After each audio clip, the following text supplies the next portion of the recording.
Welcome to Sled Talk, where we love talking all things snowmobiles. I'm Rob Reed. I'm Steve Glass. We'll be talking snowmobiling, from pulling your hair out to pulling the cord and everything in between. There's never a shortage of things to discuss, right, Steve? Yeah, absolutely. One of the things that we've done is a lot of riding over the years. And I mean a lot of riding, but we haven't shared a lot of stories about those rides, and there's been some pretty memorable rides. Mm-hmm. And so I thought, this would be a good episode for us to spend a little time sharing some of our on-the-snow experiences. Sure. So you'd asked me, a little while back about the first sleds that we owned. Right. What did you have first? 1969 Arctic Cat Panther. Wow. Cost $75. Yeah, not very expensive back then, were they? No. Yeah, my first sled was a 73 Ski-Doo Olympic.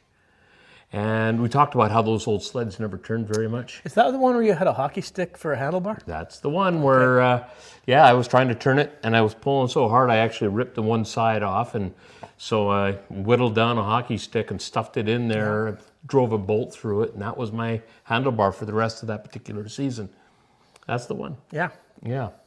So one of the things you and I used to do with a group of people was what we called the spring ride. And the spring ride was where we would go out every year about this time, give or take a weekend, usually in April. I'm pretty sure always in April. Once all the snow was melted off the trails and fields and there was nowhere to ride but the lake. Exactly. We'd go out to Lake Winnipeg, and a good friend of ours, we'll call him Jimmy, had a cottage on Chalet Beach. Yeah. And we would get out into Netley Marsh and go looking for water.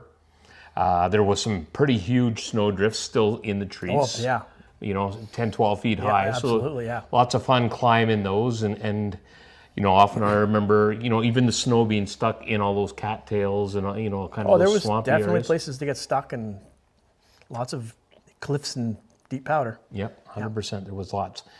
But the spring ride always started with a stop at the Petersfield Hotel, where we all, and I don't know how this started, but traditionally we all had hot turkey sandwiches for lunch. That's what we started with. And then after that, we would head out to Chalet Beach and unload, and away we'd go. Yep. So the story I recall, is one of my favorites, it was a early spring that year, so there was just no snow. We'd gotten out there and there wasn't much to do. We'd pulled a sled or two off the trailer, and was it you or Jimmy? Jimmy made it out onto the lake. Right, yeah. I think I made it out onto the lake, but we realized it was a bad idea, and I went through the ice trying to get back off. That's right, yeah. And then we just pulled my truck onto the beach pulled my snowmobile onto the beach with a truck. Well, there was a fellow there with a quad too that showed up. And that was the people that had other people that had a cabin out there. Yes. There was a young guy out there, and he helped out a little bit and kind of disappeared at one point and went off riding. His quad thought we were kind of crazy, and I'm sure we were. But the interesting thing, maybe not so interesting, but we had another friend who couldn't come till the afternoons because he was taking morning courses at Red River College. So what we did, and I think this was kind of your devious mind, because I may have come up with the idea, yeah, but I did not do it. Well, you didn't execute, but it was execute the plan. Yeah. But the plan was for the guy that was at Red River. We took the windshield off of his snowmobile, walked it out to the trail that you had created where you went through, and then wiggled it into the slush. Yeah. And then we took a snowmobile off and hit the trailer and hit it, in an undisclosed location. Yeah. And then waited. Yeah, and we knew he'd show up because we knew how he would react to it. Yeah. But what made it even better was on his way out, he saw the fellow with the quad and stopped because that guy was stuck, and gave him a little hand. And of course the guy in the quad says, so there's a bunch of knuckleheads just down the road, and they're already going through and sinking sleds.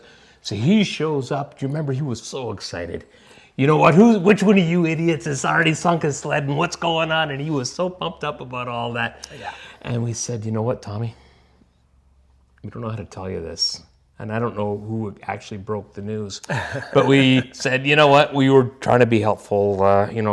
Sorry about this. But, just did a quick loop on the lake. And, there's your sled.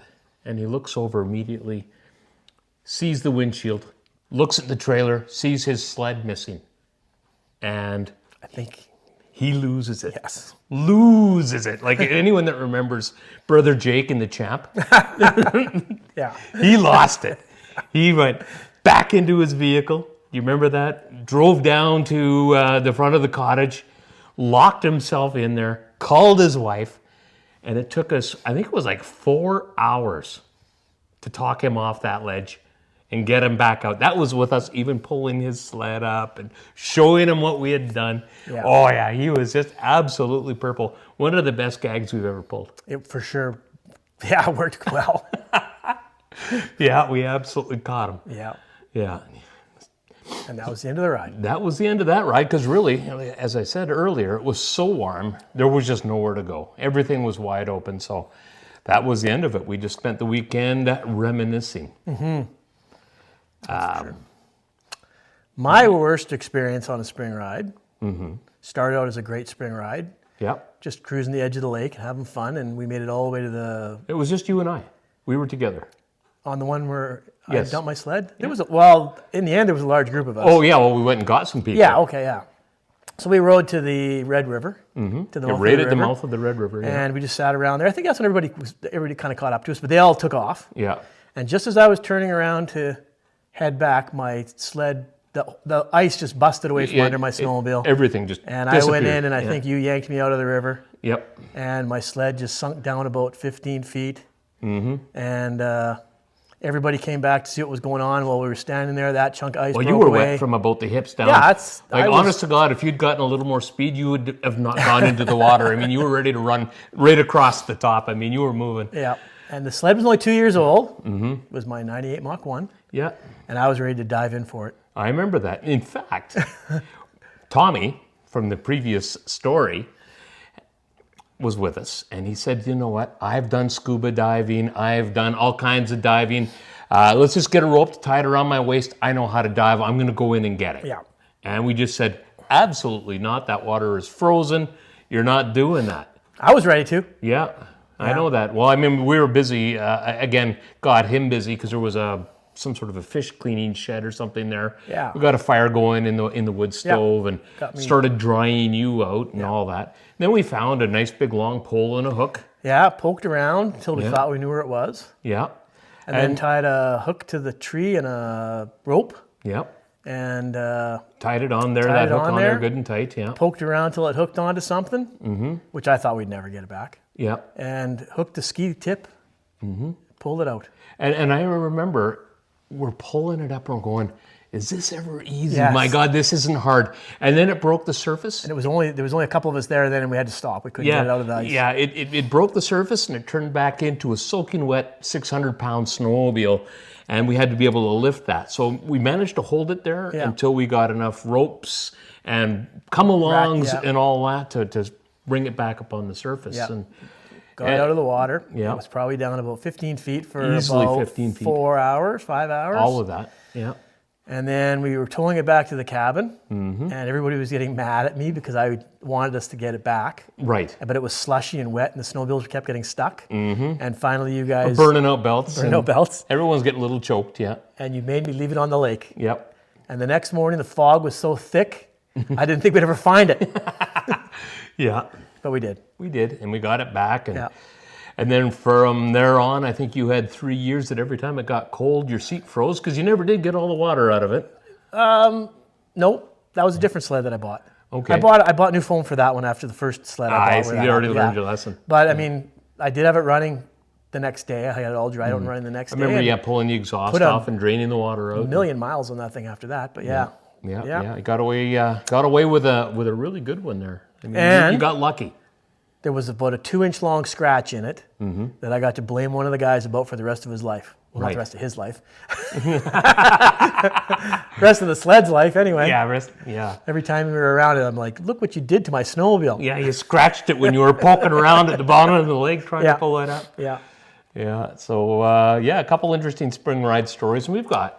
Oh, that was the same one where one of us drove off and I was trying to figure out what I was seeing in the snow, and it was a slider that was chopped off into like 6-inch chunks. Oh, and it just kept spitting out of the And back. it kept spitting out the back, and he drove off, and we had to go track him down and tell him his slider was not there anymore. So what you're saying is back then when we were a little younger and a little dumber, is our maintenance wasn't what we're preaching about these days. No, it wasn't as good. Yeah. And it was, if you'd put your snowmobile away the weekend before spring ride, it probably would have been mint. And chances are after the spring ride, you had things to fix. Well, I remember dumping my XLT underwater on one of the spring rides and standing on the seat to keep my feet dry. And of course, there was no getting away from that. Eventually, I had to jump in and walk to shore and then pull it on out. But fortunately, it was, whatever that was, 18 inches, maybe 20 inches of water. Not so bad. I got it back up, started it up right away and kept riding. That was the same as when my Formula Plus went through. I think the skis stayed up on the ice. And then I just, my shins were cut up like crazy from walking back and forth through the ice. Oh, yeah. Trying to get to it and tie ropes to it and stuff. For sure. Yeah. For sure. Fun times. Fun times. Yeah. And the spring rides, and again, we've got Until we weren't allowed to have spring rides anymore. Yes, that's right. Again, Jimmy. They were banned eventually. Yeah, because of Jimmy. And After about 10 good years or more? More. Okay, yeah. Yeah. I think we also had gotten to an age where we started going, this is kind of dumb. Yeah, We're going to really hurt ourselves. Well, yeah. One of us was getting hurt all the time. Every week, every spring ride, yeah. So. Every spring ride, someone, the same guy was getting hurt. Yeah. And so anyways, as I'll say, grew up. Yeah, true. That went away. Yeah. But that was, just an example of some of the rides that we've done over the years. Yeah. And we've had a lot of fun doing them. And that was a spring ride. Like that was, you were kind of going out looking for trouble. Yeah, well, It wasn't 100%. any of our, we weren't trying to put on a ton of miles. If we did a couple times to put a few miles on the lake, but mostly it was just to goof around in the bush. And Oh, for sure. Yeah. If you were lucky enough to have a crappy sled, you brought that one to the spring ride. yeah, for sure. So the idea was, like I say, looking for water, looking for trouble, having some fun, and I tore up my knee on a spring ride. Yeah, I'm sure. But you didn't go to the hospital. No, didn't have to. not that day. I just I wasn't going to drag you guys to make me go to the hospital that night. No. I waited a few days. We didn't have to make a set of rules for you. No, absolutely not. Yeah. Any other good stories you want to share, Steve? No, not, well, I mean, we could go on and on about the hospital trips. Yeah, no, I want to shift away from the spring ride, but save some of those for the future. Okay. You know what, I'll share one quick one. Sure. My TXL. Yeah. You remember, and I've posted pictures, I think, on your vintage site of it without the belly pan. Right. And, of course, we grew up in Charleswood, so we spent a lot of time riding on the Assiniboine River, and we would get out there and go. Yeah. There was a spot right near the warm-up, that first warm-up just past shaft. Headingley. Just past Headingley. And it was a beautiful bank up the side of the river. And we would go up there and ride up and jump a couple feet and think we were all that. And, this is the early 80s and doing a lot of riding like that. And I remember one ride, and I gave her. And I mean, I was on the throttle. I don't know how high I was up in the air. Pretty high. And I went nuts to this and pushed away from the sled. Yeah. Wow, I hit the ground like a sack of hammers. The sled flipped in the air, came down nose first, smashed the belly pan. I don't know how Just kind of exploded into a million pieces on the ground. It sure did. Yeah. Didn't do a ton of other damage. No. Like the cowling itself was fine, and a couple little bent pieces here and there, but rode it home. And then I rode it, got home, took all the plastic off, and rode it like that for the rest of the year because I'd ordered a new belly pan, and that's just not something the dealers stock. And put a spotlight on the handlebars, that was my headlight, and rode it like that. And there's another water story I could share about that. On the Seine River, we were out one time, and I don't know if I want to share this story today or save it for a future... Does it involve you or someone else and they're ruining their snowmobiles? Well, in the end, somebody else ruined their snowmobile. I did. I made it. Did he run into the back of you? No. No. Okay, we may as well tell the story. Okay. So we're out on a poker derby. Yeah. And we come up to a spot on the river, and it's wide open. So one of our knucklehead friends goes ripping straight across it. Well, glove was dropped. So another guy goes across, and then I go across. I'm about halfway across, and I thought to myself, I've got no belly pan. My clutch is exposed to open water. It's going to take absolutely nothing for this thing to get wet and sink. But I made it. Right. Then, again, Jimmy is getting ready to go on his Blizzard 7500. Cross country. Yeah. Only 200 made. And he was super proud of that sled. I mean, super proud of it. He starts to pull out, and another guy shot in front of him. Yeah. And that guy didn't quite make it. His skis made it to the far side. And Jimmy hit the back of him, popped him up onto the ice, and sank. Yep.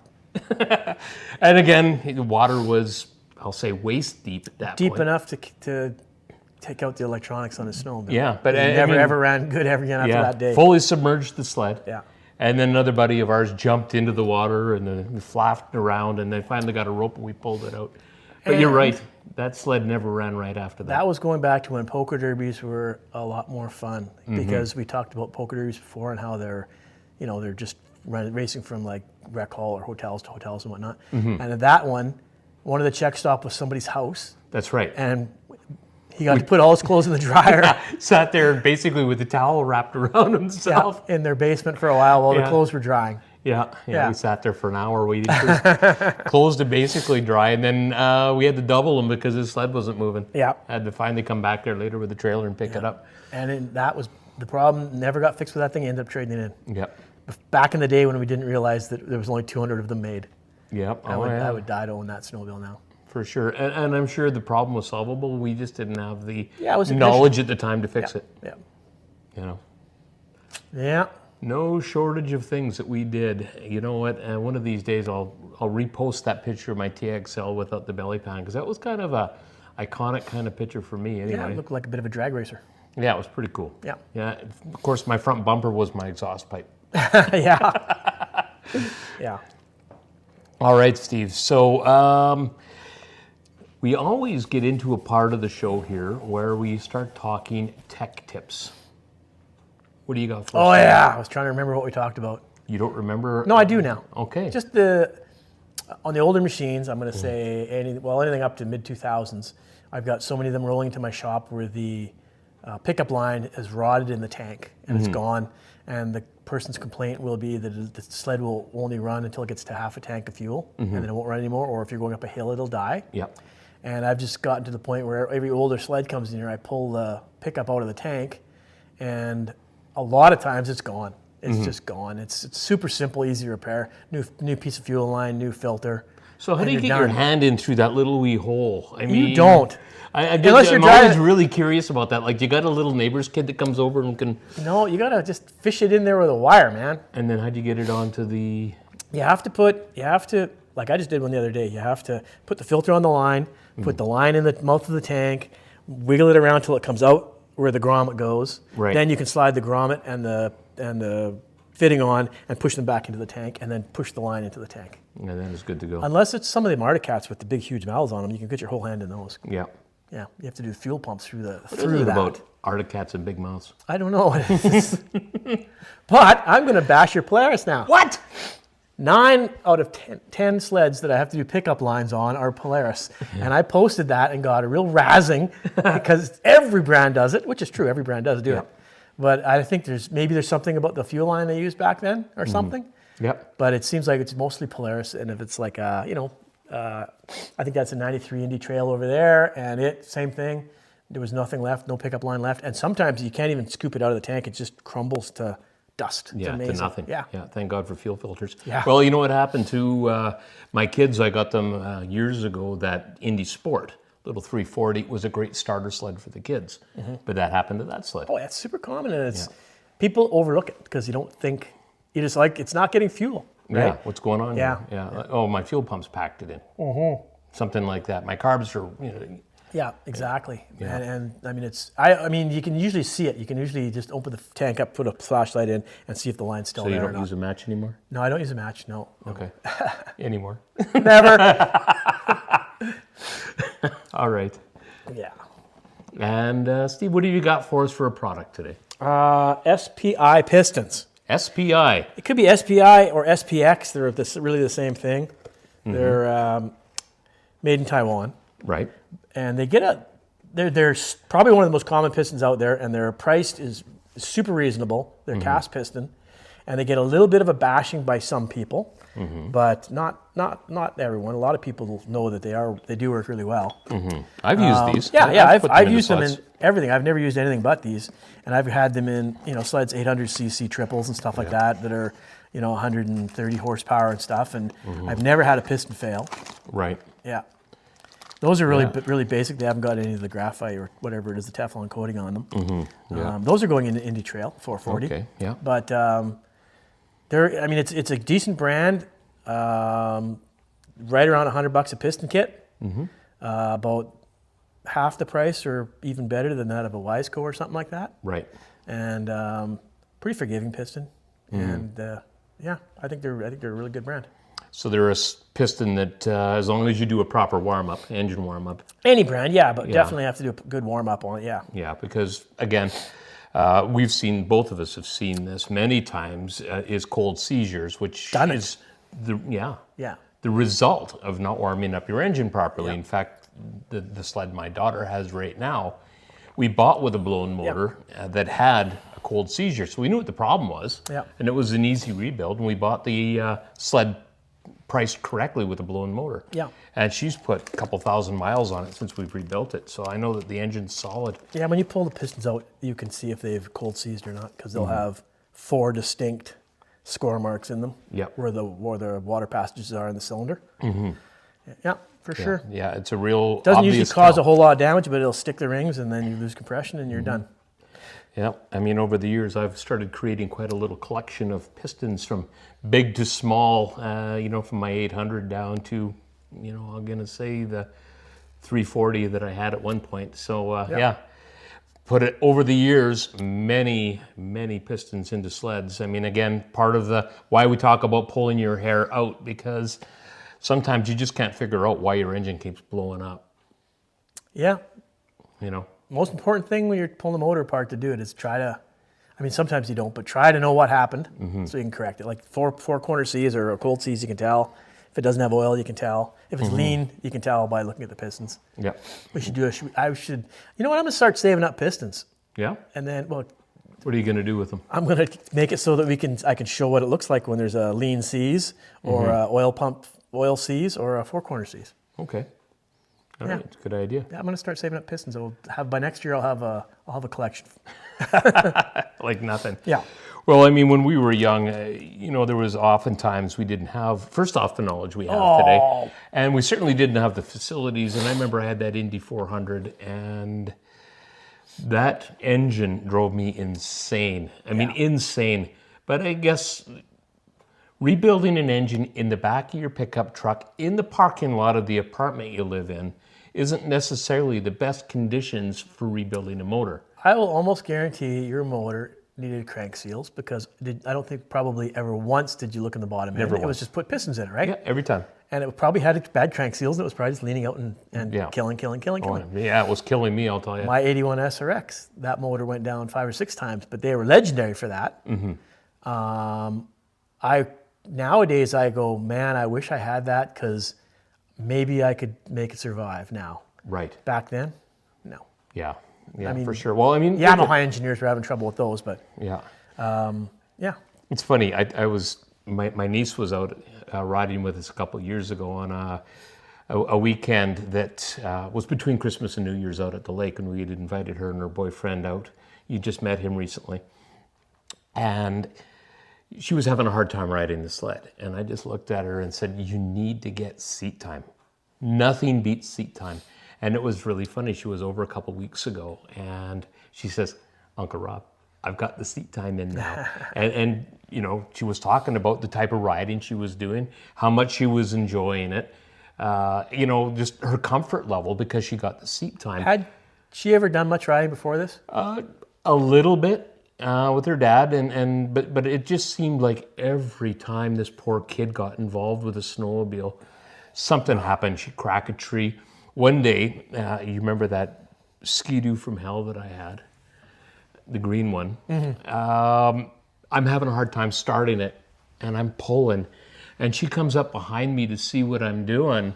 I don't hear her come up, and she gets my elbow right between the eyes, and down she goes, out. Yeah.